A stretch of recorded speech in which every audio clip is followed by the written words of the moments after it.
I am Thor, son of Odin, known throughout the universe and all the realms as the Prince of Asgard, and one of the mightiest heroes, and the God of Thunder. Also known throughout the realms as the Party Prince, Mead.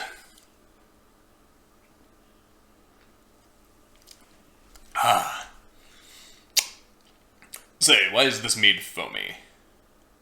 Let's talk about that.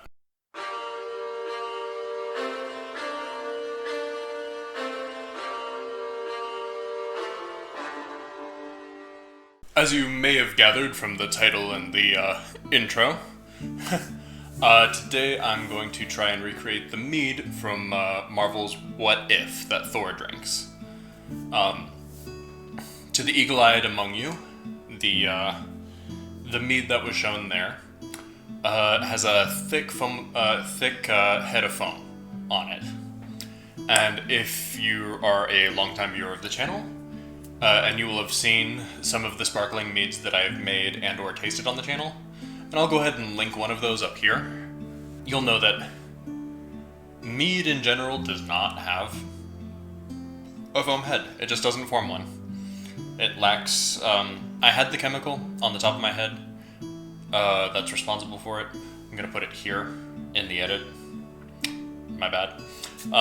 It lacks that, which is found in beer. Which is why for the intro I had a beer in the mug, stunt beverage if you will. Because I have not yet made this mead. So what I'm going to do is make a Braggot, a style of mead that is essentially a beer and mead hybrid. But I'm going to play a little fast and loose with the definitions of beer on this one. Before I continue, I have to thank Homebrew, Ohio, who I've recently become affiliated with. They have sent me, for this mead, a big ol' can of liquid malt extract that I'm going to be using for this. Partially because I don't have the equipment right now to do all grain beer brewing. I'll maybe do this again in the future as a brew in a bag. Mead, and also because I'm making such a small batch. Just a 2-gallon batch in this Mr. Beer fermenter, which you will have seen in my fermenters episode. Again, I'll link it up here. But yeah, thank you again to Homebrew, Ohio. I'm going to be making great use of this. I'm going to put an affiliate link below for this, and in the next episode you're going to see another goodie that they sent me. And you're not going to want to miss that. It doesn't cost you any extra to use the affiliate link to buy anything that I'm promoting here. It just puts a little extra money in my pocket. Full disclosure. Alright, let's get to it, shall we? I'm going to be doing a quick boil. Instead of adding hops, because this is an unhopped liquid malt extract, it's literally just barley and water in this. I'm going to be using mugwort, cardamom, and allspice berries. Small disclaimer here, if you are pregnant or trying to become pregnant, there is some literature that shows mugwort can interfere with that process. So do be careful. This was used medicinally, and it does have some medicinal uses. So I'm going to try and use half an ounce of this, a little less if I can get away with it, and we will go from there. Just going to do a quick boil to get this and the honey dissolved, and we'll get right back to you. Okay, the water's just about ready to boil, and while we wait for that to finish getting ready, I'll tell you a little bit about why I chose to make it with mugwort instead of hops, and why I included cardamom and allspice. So before hops were used as, the bittering agents in beer, that job went to mugwort. And mugwort loosely means herb of the mug. It's in the name. So it was widely used for this before hops. It provides, it does provide bittering, and it provides some antiseptic properties as well, which are both of what hops does today in beer.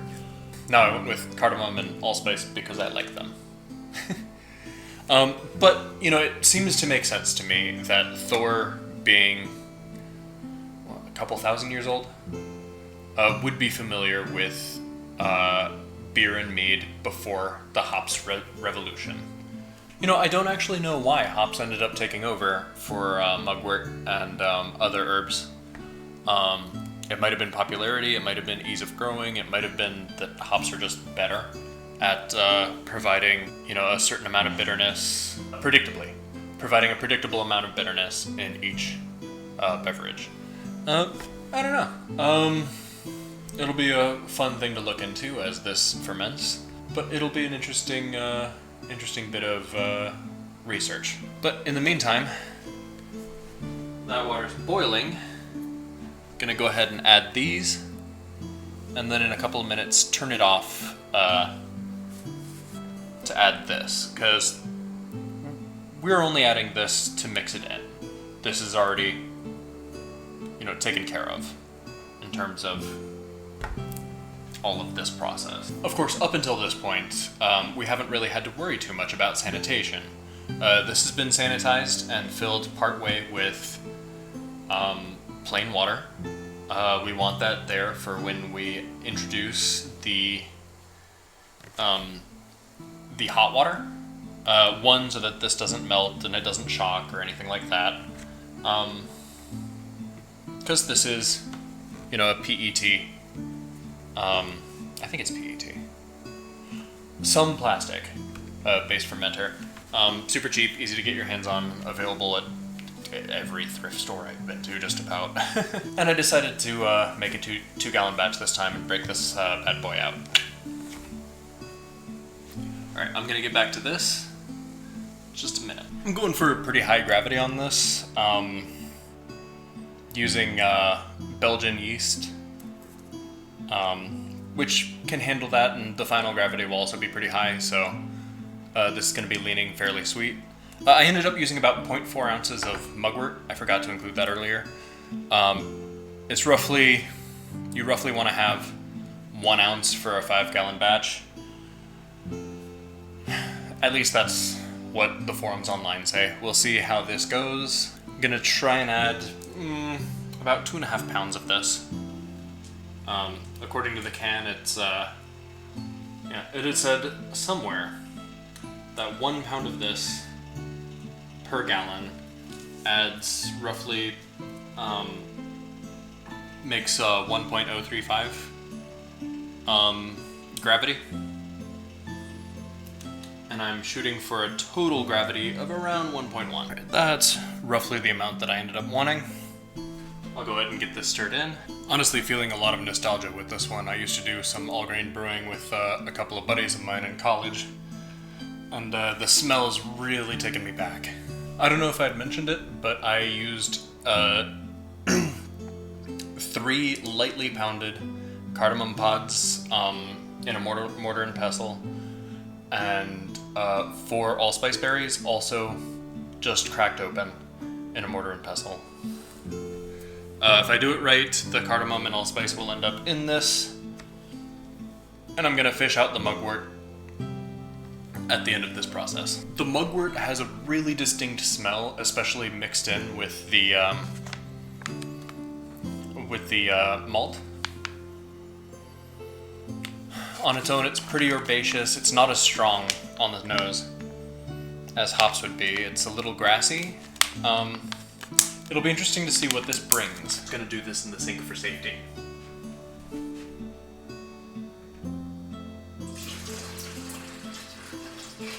Looks like we got a tiny bit of the malt extract that didn't get mixed in. That's fine. I was shooting for about 1.1 gravity, but a little less will be totally fine. Okay, from now on, we're going to need to sanitize everything that goes in. It's at this moment that I'm really glad I got a scale that can go up to 55 pounds. We're adding in the honey.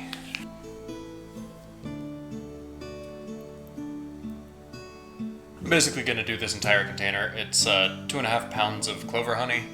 You'd be just as fine using wildflower. This is just what I had on hand. I'm going to try and get as close to 2.5 pounds as I can get out of this.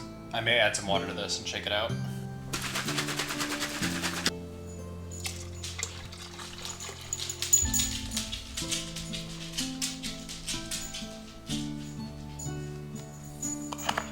That should be 2.5 pounds of honey on the dot, because that's what the container says, and I got all of it. The eagle-eyed among you may have seen this in the background. This is a must aerator, and at the moment it's also going to help me get the honey dissolved in. So, and of course the tips are made to converge so that they can go into a standard size carboy. That is so much nicer than picking it up and shaking it. Whew. That was fun. It does make it a little more difficult to spot where the 2-gallon mark is, because it's foamy as all get out. But we'll see. We'll be able to manage it. A Belgian yeast, Seyfeld T58, looks like. I've not really done much work myself with beer yeasts. And you do want to use a beer yeast for this. Wine yeast and other yeasts typically used for mead can access maybe 25% of the fermentable sugars in malt, whereas, specifically beer yeasts can get up to 75% of those sugars. So it's definitely something where you want to use something specifically made to get those malt sugars.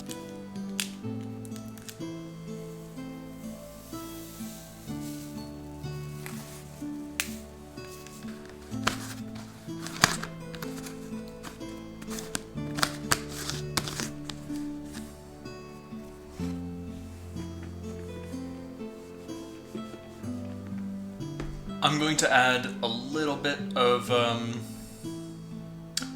nutrient after the 48-hour mark. I'm going to go ahead and let the yeast propagate as much as it can up until that point.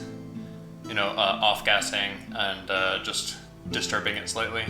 Getting a little bit more oxygen in just in the first 48 hours to get this well situated. Also, I went with an amber ale just because I like them. And this is going to end up a little bit darker than it looks on the Disney Plus show. And I just pulled off a sample so I can get a gravity reading. Initial gravity is about 1.101, which is right where I was wanting to put it, so really pleased about that. If the yeast manages to eat up everything that I intended to, this should be about 13% alcohol. But I will not be surprised if it ends up a little lower than that and the yeast doesn't get to full attenuation. That's just the way the cookie crumbles sometimes. I've been Burley Mullins, and this has been Method to the Meadness.